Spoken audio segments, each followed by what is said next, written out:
ലോകത്തിലെ ഏറ്റവും strict quality standards ഉള്ള രാജ്യങ്ങളിൽ ഒന്നാണ് ജപ്പാൻ. അവിടേക്ക് എക്സ്പോർട്ട് ചെയ്യപ്പെടുന്ന ഇന്ത്യൻ മാമ്പഴങ്ങൾക്ക് ഇപ്പോൾ വലിയ തിരിച്ചടിയാണ് സംഭവിച്ചിരിക്കുന്നത്.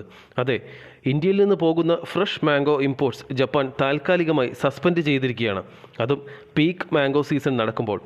അൽഫോൻസോ, കെസാർ, ലാംഗ്ര, ബംഗാനപ്പള്ളി, ഇന്ത്യയുടെ പ്രീമിയം മാംഗോ വെറൈറ്റീസ് എല്ലാം ഇപ്പോൾ എഫക്റ്റഡ് ആണ്. അപ്പോൾ എന്താണ് യഥാർത്ഥത്തിൽ സംഭവിച്ചത്? ജപ്പാൻ എന്തുകൊണ്ടാണ് സഡൻലി ബാൻ ചെയ്തത്? ഇത് ഇന്ത്യയുടെ എക്സ്പോർട്ട് റെപ്യൂട്ടേഷനെ ബാധിക്കുമോ? ഇന്നത്തെ വീഡിയോയിൽ നമുക്ക് മുഴുവൻ കാര്യവും ഡീറ്റെയിൽ ആയി നോക്കാം. ആദ്യം മനസ്സിലാക്കേണ്ടത്, ജപ്പാൻ ഒരു ഓർഡിനറി ഇമ്പോർട്ട് മാർക്കറ്റ് അല്ല.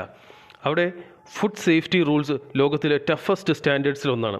പ്രത്യേകിച്ച് ഫ്രൂട്ട്സ്, വെജിറ്റബിൾസ് പോലുള്ള പ്രൊഡക്ട്സ് ഇമ്പോർട്ട് ചെയ്യുമ്പോൾ pest control, fumigation, disinfection procedures ഇവയെല്ലാം എക്സ്ട്രീംലി സ്ട്രിക്റ്റായി പരിശോധിക്കും. ഇപ്പോൾ ജപ്പാൻ ഒഫീഷ്യൽസ് ഇന്ത്യയിലെ ചില ട്രീറ്റ്മെൻറ്റ് ഫെസിലിറ്റീസ് ഇൻസ്പെക്ട് ചെയ്തപ്പോൾ മേജർ ഡെഫിഷ്യൻസീസ് കണ്ടെത്തിയെന്നാണ് റിപ്പോർട്ട്സ്. പ്രത്യേകിച്ച് വേപ്പർ ഹീറ്റ് ട്രീറ്റ്മെൻറ്റ് അഥവാ VHT ഫെസിലിറ്റീസ് പ്രോബ്ലം കണ്ടെത്തി. ഈ ട്രീറ്റ്മെൻറ്റ് പ്രോസസ്സ് എന്തിനാണ്? മാംഗോ എക്സ്പോർട്ട് ചെയ്യുന്നതിന് മുമ്പ് ഫ്രൂട്ട്സിൽ ഇൻസെക്ട്സ്, പെസ്റ്റ്, കണ്ടാമിനേഷൻ ഒന്നുമില്ലെന്ന് ഉറപ്പാക്കാനാണ് ഈ പ്രോസസ്സ് ഉപയോഗിക്കുന്നത്. പക്ഷേ ജാപ്പനീസ് ഇൻസ്പെക്ഷൻ ടീം പറയുന്നത് ചില ഫെസിലിറ്റീസ് പ്രോപ്പർ സ്റ്റാൻഡേർഡ്സ് ഫോളോ ചെയ്തില്ല എന്നാണ്. അതിൻ്റെ പിന്നിലെ Yokohama plant protection association March 25-26 ശേഷം ഇഷ്യൂ ചെയ്ത ഇന്ത്യൻ ഇൻസ്പെക്ഷൻ സർട്ടിഫിക്കറ്റുള്ള മാംഗോ ഷിപ്മെൻറ്റ്സ് ടെമ്പററിലി ബ്ലോക്ക് ചെയ്തു. ഇത് വലിയ ഷോക്കായത് എന്തുകൊണ്ടാണെന്നറിയാമോ?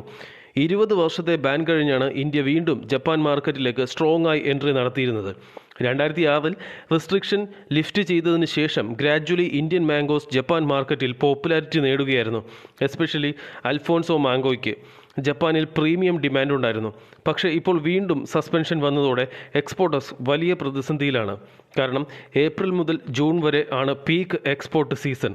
ഈ സമയത്താണ് മാക്സിമം പ്രോഫിറ്റ് ഉണ്ടാക്കാൻ വേണ്ടി പറ്റുന്നത്. പക്ഷേ ഈ ബാൻ കാരണം ഷിപ്മെൻറ്റ് സ്റ്റക്കായി, ഓർഡേഴ്സ് ക്യാൻസലാകാൻ ചാൻസ് ഉണ്ട്. എക്സ്പോർട്ടേഴ്സ് ഹ്യൂജ് ഫിനാൻഷ്യൽ ലോസ് വരാം. ഇതിനൊപ്പം ഓൾറെഡി മാംഗോ ഫാർമേഴ്സ് മറ്റൊരു ക്രൈസിസും നേരിടുന്നുണ്ട്.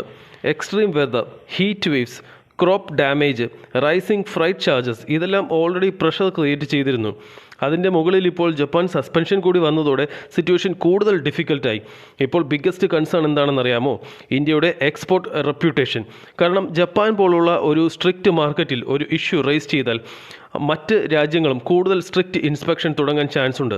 അതുകൊണ്ട് ഇത് മാംഗോ എക്സ്പോർട്ട് മാത്രമല്ല, ഇന്ത്യയുടെ ഗ്ലോബൽ അഗ്രികൾച്ചർ ക്രെഡിബിലിറ്റിയുമായി ബന്ധപ്പെട്ട ഇഷ്യൂ കൂടിയാണ്. ഇപ്പോൾ ഇന്ത്യൻ ഗവൺമെൻറ് ആക്ഷൻ എടുത്തിട്ടുണ്ടോ?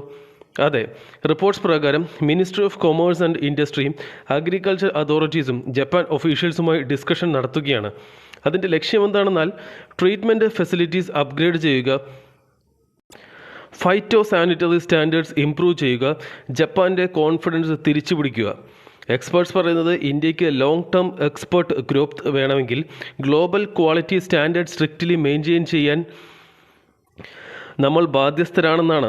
കാരണം ഫ്യൂച്ചർ ഗ്ലോബൽ ട്രേഡിൽ ചീപ്പസ്റ്റ് പ്രൊഡക്റ്റ് മാത്രം പോരാ, safest and highest quality product ആയിരിക്കണം സർവൈവ് ചെയ്യാൻ പോകുന്നത്. ഒരു കാര്യം ക്ലിയറാണ്, ലോകത്തിലെ ടഫസ്റ്റ് മാർക്കറ്റ് ജയിക്കാൻ ഇന്ത്യക്ക് പ്രൊഡക്ഷൻ മാത്രം മതിയാകില്ല, വേൾഡ് ക്ലാസ് ക്വാളിറ്റി കൺട്രോൾ കൂടി പ്രൂവ് ചെയ്യേണ്ട സമയം എത്തിയിരിക്കുകയാണ്.